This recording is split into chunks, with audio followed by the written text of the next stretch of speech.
Habilidad numérica, módulo 6, conjuntos.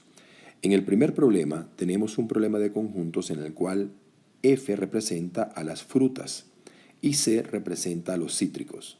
Pero como C está dentro del conjunto F, C no es meramente cítricos, sino frutas cítricas, porque C es subconjunto de F. Por lo tanto, lo que está rayado en negro corresponde a lo que le falta a las frutas cítricas para hacer todas las frutas. Y eso no es otra cosa que las frutas no cítricas. Opción C. La pregunta número 2 vamos a representarla con un diagrama. Vemos que 50 estudian latín y griego, están en el medio, 24 solo latín, y la pregunta es ¿cuántos estudian solo griego? Basta sumar 24 más 50, que nos da 74, y vemos que para llegar a 90 nos faltan 16, que es la respuesta y es la opción C. Pregunta número 3. Representamos su diagrama de conjuntos. Nos dice el problema que 35% son exclusivamente derechos. No se trata entonces de todo el conjunto de los derechos, sino solamente de la parte que es exclusivamente derechos, 35%. Igualmente hay 55% de zurdos. El total, a diferencia de la pregunta anterior, donde nos los daban de manera numérica, acá es tácito. Como los datos son porcentuales, el total es 100%. El valor que nos están pidiendo, que es el que va en el medio, es simplemente lo que le falta a los números ya dados como datos para sumar 100%. Y claramente 55 más 35 da 90. El resultado va a ser que nos falta 10% para llegar al total. Opción D. Pregunta número 4. Diagramas de conjuntos solapados. Vamos a representarlo. En este problema nos dicen que el 60% escucha rock. Esto corresponde a todo el conjunto que hemos llamado R en amarillo. Y nos dicen que el 70% estudia clásico. Todo el conjunto de la derecha. Ahora la pregunta es qué porcentaje escucha a ambos, es decir, qué número va en el medio. De nuevo, como los datos son porcentuales, el total es tácito y es 100%. Ahora nos damos cuenta que si sumamos el total de R más C, nos da 130%. Y es más del total real. Es un total falso. Vamos a llamarlo total aumentado. ¿Y por qué está aumentado? Porque al sumar R más C, estamos sumando 2 veces la zona del medio, que es justamente nuestra pregunta. Por lo tanto, lo que está en el medio es el excedente, es la resta entre el total aumentado menos el total real. Y eso nos va a dar 30%. Entonces, en el medio tendremos 30%, que es la respuesta a la pregunta, pero para comprender mejor todo el diagrama, tendríamos 30% en este punto para completar los 60 de R y 40% para completar el 70% que corresponde al conjunto C. La respuesta, como era la pregunta de lo del medio, es la opción de 30%. Pregunta número 5. Tenemos ahora un diagrama con 3 conjuntos. Vamos a representarlos.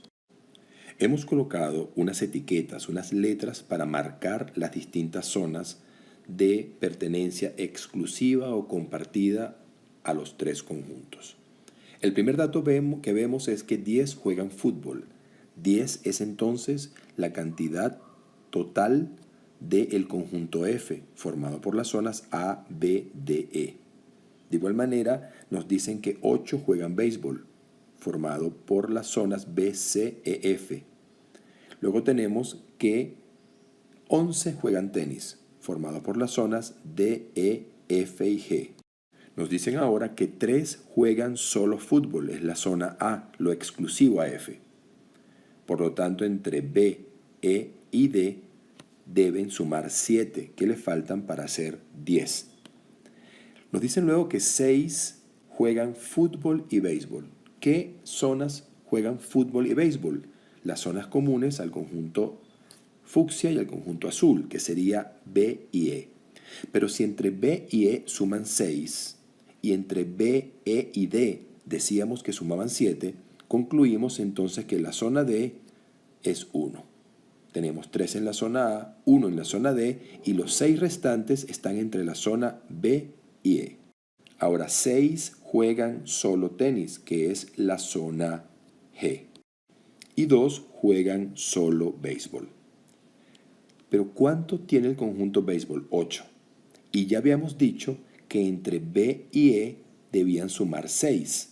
Por lo tanto, entre B y E, 6 más la zona C, que son 2, son 8. Por lo tanto, en la zona F tiene que haber 0 participantes. Ahora, ¿quién será la zona E? Si tenis es 11 y tenemos 1 más 6 son 7, nos faltan 4, que es la pregunta del problema. ¿Cuántos juegan los 3 deportes?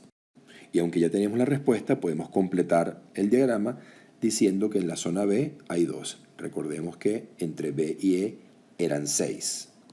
Nuestra respuesta entonces es D. La pregunta 6, vamos a resolverla en el mismo planteamiento.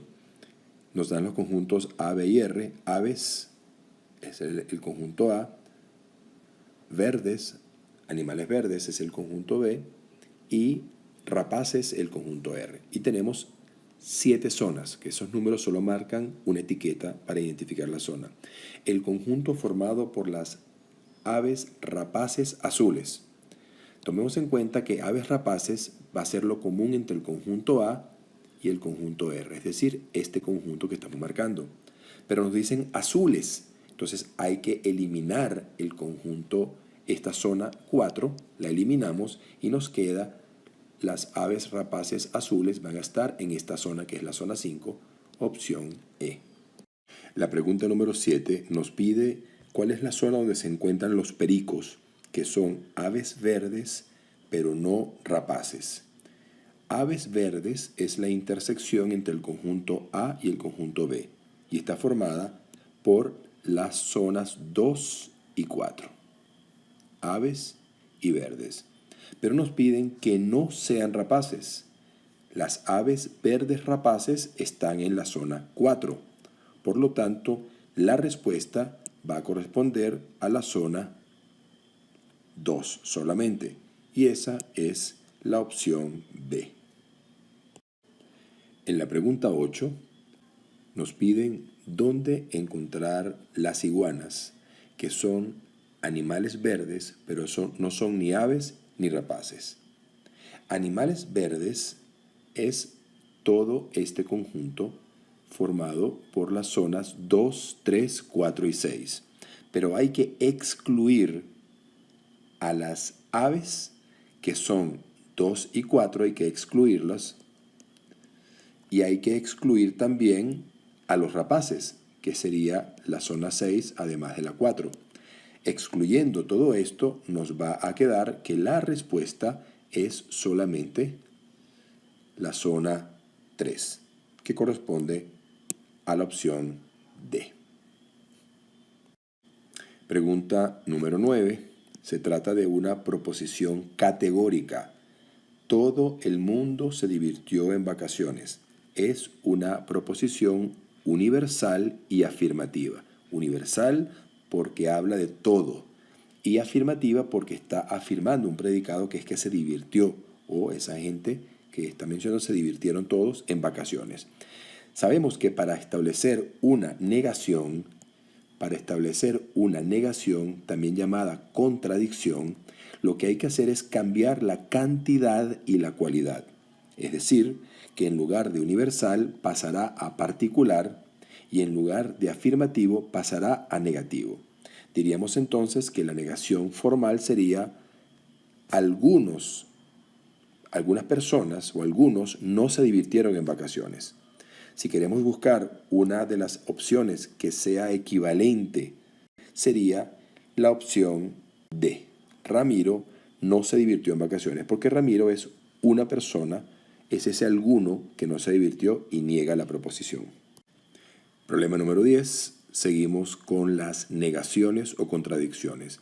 Pero ahora la proposición que se quiere negar es: algunos problemas son difíciles. Si analizamos la estructura, se trata ahora de una proposición particular afirmativa.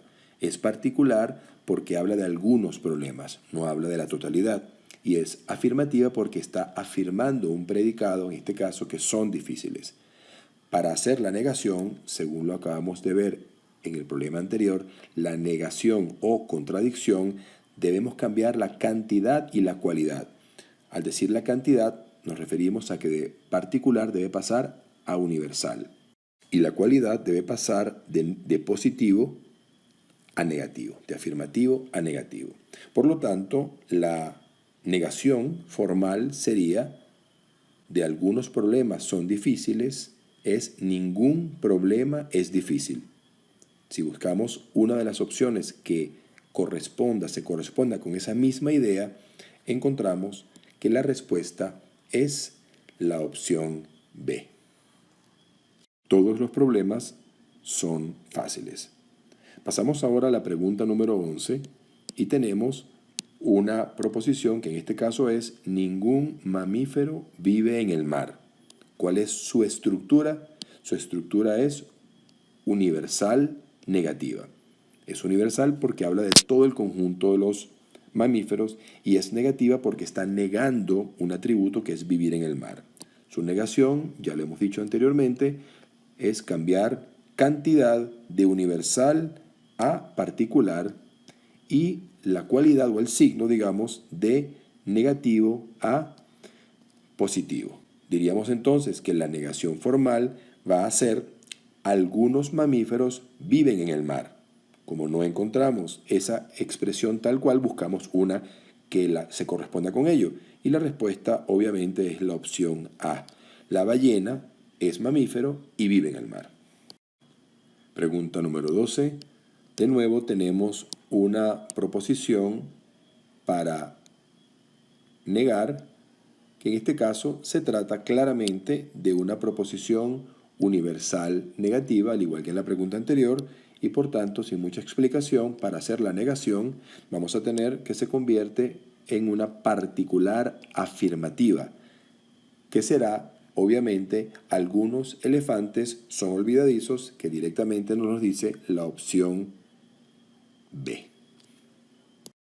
La pregunta número 13, cambiamos el tópico para silogismos categóricos. Vamos a concluir a partir de dos premisas. Y para hacerlo vamos a hacer un pequeño diagrama que refleje lo que está escrito en el enunciado. Aquí tenemos claramente un conjunto M de los marcianos que está dentro del conjunto V de lo verde. Al decirme entonces que Mork es marciano, Mork estaría ubicado en una zona interna a M. Y si está dentro de M, tiene que estar también dentro de B. Por lo tanto, la respuesta es la opción D. Pregunta número 14. Me dicen que todas las abuelas son ancianas, que Petra es anciana y me piden qué se puede concluir. Hagamos un diagrama. Esta pregunta parece muy similar a la anterior, sin embargo tiene una gran diferencia, y es que el dato final dice que Petra es anciana. Si dijera que Petra es abuela, sería idéntico al problema anterior y diríamos o concluiríamos que Petra es anciana. Pero como la premisa número 2 es que Petra es anciana, Petra podría estar en cualquier zona dentro del conjunto de las ancianas, pero no se especifica dónde está realmente. Por lo tanto, no se puede concluir si Petra es abuela o no. Opción C. Pregunta número 15. ¿Todos los niños son traviesos? Todos los bebés son niños. Veamos su diagrama representativo. Aquí vemos claramente como todos los niños son traviesos, es porque el conjunto amarillo de los niños está dentro del conjunto morado de los traviesos, y que todos los bebés son niños es indicado que el conjunto verde de los bebés está dentro del conjunto amarillo de los niños. Por transitividad simple y sencilla, la respuesta es que todos los bebés son traviesos y eso lo representa la opción D. Pasamos ahora a silogismos hipotéticos. A partir de dos o más premisas hipotéticas o condicionales, buscaremos qué se puede concluir. La primera premisa es: si a una chica le gusta un chico, entonces le pica el ojo. Vamos a establecer una forma simbólica de representar esto. Vamos a decir que si a la chica le gusta el chico, entonces le pica el ojo. La segunda premisa es: si una chica le pica el ojo a un chico, entonces lo conquista, lo cual se puede representar así. Para responder a este tipo de preguntas debemos tener muy clara la teoría. En un silogismo hipotético solo se va a concluir si se afirma el antecedente, diríamos la causa, y ello indica que se debe afirmar su consecuencia o el consecuente. Esa es una forma de concluir. La otra es: si negamos el efecto, el consecuente, en una oración hipotética, debe concluirse la negación de su causa o antecedente. Esas dos son las únicas formas de concluir en un silogismo hipotético. Excluimos la posibilidad de negar una causa y pretender concluir qué pasa con el efecto. No se concluye. Igualmente, excluimos el comenzar afirmando un efecto, un consecuente, y pretender que eso implica algo con el antecedente. No es así. Repitiendo esto, pero ahora con el ejercicio, vamos a ver que hay dos conclusiones, independientemente de lo que estemos viendo en las opciones. Si afirmo la primera causa, que es si a una chica le gusta a un chico, entonces le pica el ojo, pero si le pica el ojo, lo conquista. Por lo tanto, aplicando lo que acabamos de decir, el hecho de que a una chica le guste a un chico implica que lo conquista. Afirmación del antecedente obliga como conclusión a la afirmación del consecuente. Recordemos que el antecedente es el que se encuentra primero como causa y el consecuente es el que se encuentra posteriormente, que funciona como si fuera una consecuencia. Esa conclusión que acabamos de escribir, vamos a ver si se encuentra dentro de las opciones y vemos que en efecto está y corresponde a la opción C. ¿Cuál sería, para aprender un poco más la teoría, la otra posible conclusión que se podría derivar, aunque no está dentro de las opciones? Sería comenzar negando el consecuente. El último consecuente es C. Vamos a negar C. ¿Y qué implicaría eso? Implicaría la negación de su antecedente. No le pica el ojo. Y si no le pica el ojo, que es el consecuente de la primera oración hipotética, concluiríamos que no le gusta o que no le gustó. Esa sería otra posible conclusión que no aparece dentro de las opciones. Pregunta 17. Dice: si canto, entonces llueve. Si llueve, entonces me mojo. ¿Qué se puede concluir? Independientemente de revisar las opciones, vamos a hacer un ejercicio de repaso de la teoría. Decíamos que si se afirma el primer antecedente, debe afirmarse por transitividad el último consecuente. Y la otra conclusión posible es negar el último consecuente y por ello, como conclusión, negar el primer antecedente. En otras palabras, las conclusiones son: si canto, entonces me mojo, que sería la primera, y la segunda: si no me mojé, entonces es porque no canté. Revisamos las opciones y encontramos que esta última es la opción B. La pregunta 18. Tenemos, la primera premisa es: las mujeres son bellas si son coquetas.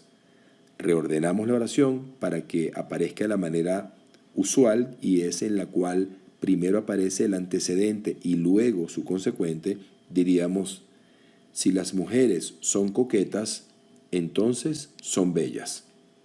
La segunda premisa dice, Julia no es bella. No es bella.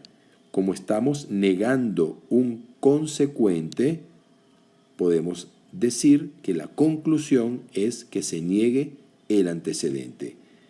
Julia no es coqueta. Opción A.